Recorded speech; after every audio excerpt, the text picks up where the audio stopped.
All right, let's dive into one of the most explosive, most influential, and frankly, world-shaking events in all of history, the French Revolution. It's an incredible story of liberty, terror, and the birth of the world we live in today. So, let's get right into it.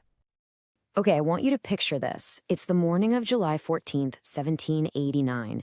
You're in Paris, and the streets are just electric with fear and with anger. The king has moved troops into the city, and rumors are flying, just spreading like wildfire, that he's about to order them to open fire on everyone.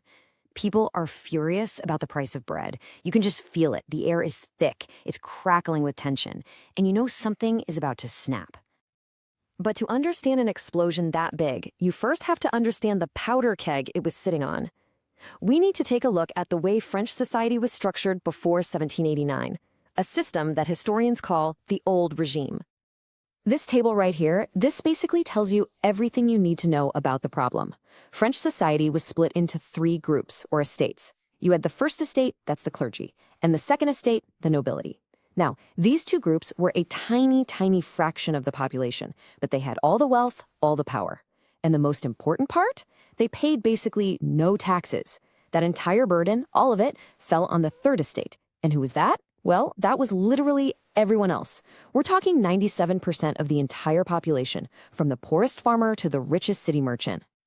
And on top of that deeply unfair social structure, the country was flat out broke. When King Louis XVI came to the throne back in 1774, he inherited an empty treasury and a national debt of over 2 billion livres. I mean, that's just a staggering, mind-boggling number. Mostly from years of expensive wars and, of course, the wildly extravagant spending of the royal court. Now, here's why that number really mattered to the average person. This wasn't some abstract figure in a government ledger.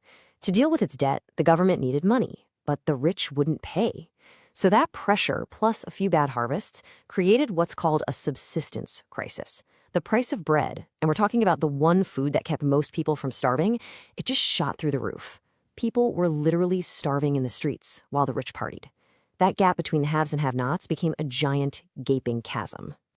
So, you've got a bankrupt country, you've got starving people, you have a totally unfair system. Yeah, something was bound to give. This political crisis was about to meet the spark of a popular revolt, and it was going to go off. And boy, when things started to happen in 1789, they happened fast. I mean, look at this timeline. It's dizzying. In May, the king calls a big meeting to try and get new taxes approved. By June, the Third Estate is so fed up, they just declare themselves the National Assembly, the real voice of the people. In July, the Bastille gets stormed, and by August, the entire feudal system, this thing that had been around for centuries, is just gone, abolished. It was a political earthquake. And this quote right here, it gets to the absolute heart of the change. This is the big mental shift. The Third Estate, they stopped thinking of themselves as just subjects of a king. No, they started to see themselves as citizens, and more than that, as spokesmen for the entire French nation. This was a completely radical, game-changing idea. And there's no better example of this new sense of power than the storming of the Bastille. This place was this huge medieval fortress, a prison, a giant looming symbol of the king's absolute do-whatever-I-want power. So when the crowd stormed it, it didn't even matter that there were only 7 prisoners inside. They weren't just looking for weapons. They were tearing down a symbol of tyranny. Its fall was this massive, massive symbolic victory. So, you've torn down the old world. Awesome. Now what? Well, now comes the really hard part. The revolutionaries had to build a new one. They had to take all these big philosophical ideas and actually write them down into law. Their first big attempt was this constitution in 1791.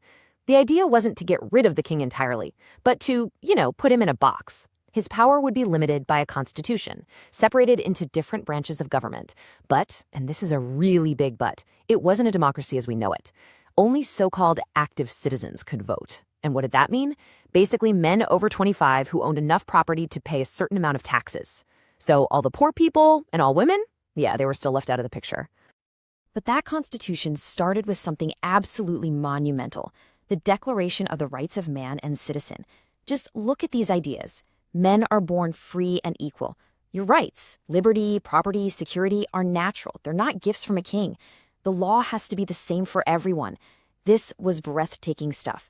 These ideas would echo across the entire planet and become the foundation for democracies everywhere. Now, you have to remember, most people in France at the time couldn't read. So how do you communicate these huge abstract ideas? Well, you use powerful, simple symbols. It was like creating a whole new visual language. A broken chain? That's us becoming free. A bundle of rods all tied together? That shows our strength is in unity. It was a genius way to get everyone on the same page. But this story was far from over, because while all this was happening, the king was plotting to get his power back, and not just pushed the more radical groups in Paris to take things even further, into the most violent and controversial phase of the entire revolution. And they did it. In September of 1792, they just ripped the Band-Aid off. The monarchy was officially abolished. Gone. France was now a republic. For the first time, the government was elected with no king at the top. And to make it crystal clear that there was no going back, they put King Louis XVI on trial for treason. And in January 1793, he was executed by the guillotine. This led to this fierce, fundamental debate. What do you do about your enemies when you're trying to build a new country? You get two totally opposing views. On one side, you have guys like Desmoulins saying, hey, liberty is about justice and reason. But then, on the other side, you have the powerful leader Maximilien Robespierre. And his argument is chilling. He says that to protect liberty, you have to use terror, swift, severe, and inflexible justice. And guess which argument won? Yeah, Robespierre's. This kicked off the most infamous period of the revolution, the Reign of Terror. The guillotine, which was actually, believe it or not, introduced as a more humane way to execute people, became this terrifying symbol of government power.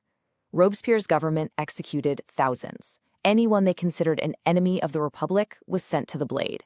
It was a bloodbath. But in the end, the terror consumed its own creators. Robespierre himself ended up on the guillotine. And what came next was just a mess. A weak, unstable government run by a 5-man committee called the Directory. Their rule was so chaotic and corrupt that it created this massive power vacuum, basically just leaving the door wide open for an ambitious military general to walk right in and take over.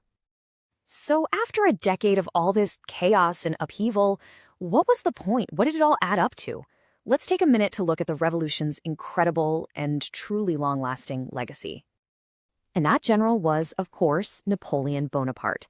In 1804, he does the unthinkable. He crowns himself emperor. So much for the Republic, right? But here's the crazy paradox. As his armies march all over Europe, they bring the ideas of the revolution with them. Modern laws, protections for private property, even new systems of weights and measures. In a way, he was both the man who destroyed the revolution and the man who exported it to the rest of the world. But, ultimately, when you boil it all down, the most important legacy of the French Revolution wasn't a person, it was the ideas. Liberty, equality, democratic rights, these became the central themes of a new age.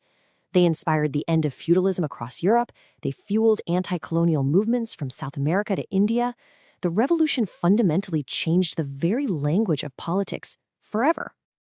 And that leaves us with a really profound and difficult final thought. The revolution gave the world this beautiful, inspiring language of universal rights. But it also gave us the Reign of Terror, showing that the path to freedom can be written in blood. So how do we reconcile those two things? How do you square that beautiful promise with its brutal reality? That is the complex and truly enduring legacy that we are all still grappling with today.